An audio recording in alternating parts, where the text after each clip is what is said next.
Hello, today I will be sharing with you all how sociolinguistic attitudes towards broad, general, and cultivated Australian dialects came to be, and I'm just going to be sharing with you all a study that was done that gives some results on what these attitudes are and what they indicate.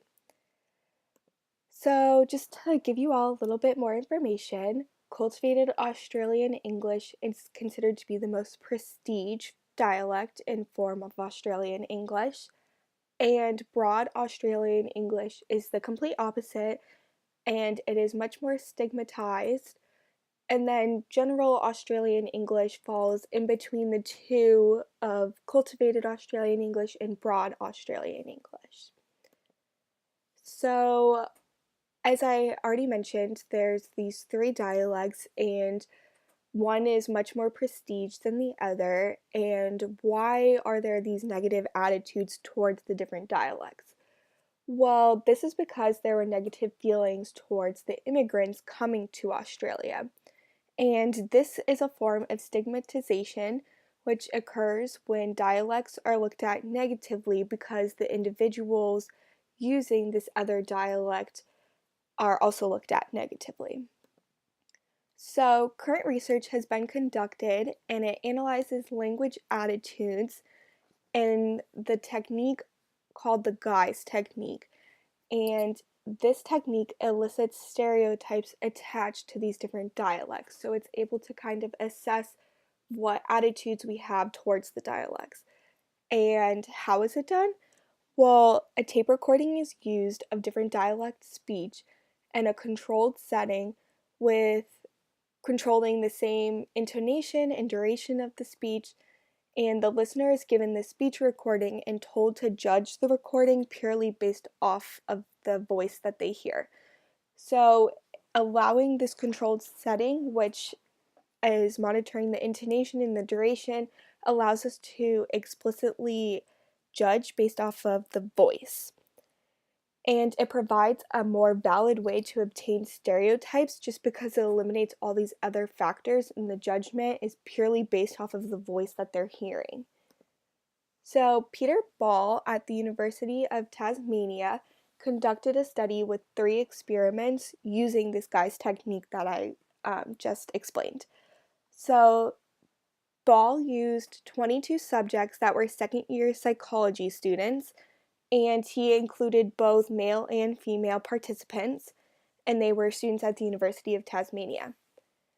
He conducted this experiment using the different languages of General Australia English, Glasgow Scouts, English received pronunciation, and French accented speech, or English.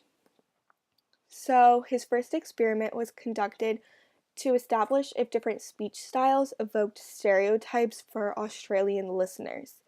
He then went into the second experiment and substituted a German accented English that was used in the previous experiment 1 for a French accented English. And he added in an extra group of participants who have been given ethnic labels to increase accuracy and validity in the results by changing the participants. And then within experiment 3, he only presented received pronunciation in Glasgow Scouts as well as Australian guises for the speech material. And Ball was able to conclude that the experiments indicated the existence of stereotypes forming for speakers with General Australian English and different foreign accents associated with the ethnic minorities in Australia. So the results went to conclude specifically that Glasgow Scouts was viewed to be a much more neutral stereotype, and Liverpool accented speech elicited a stereotype of incompetence.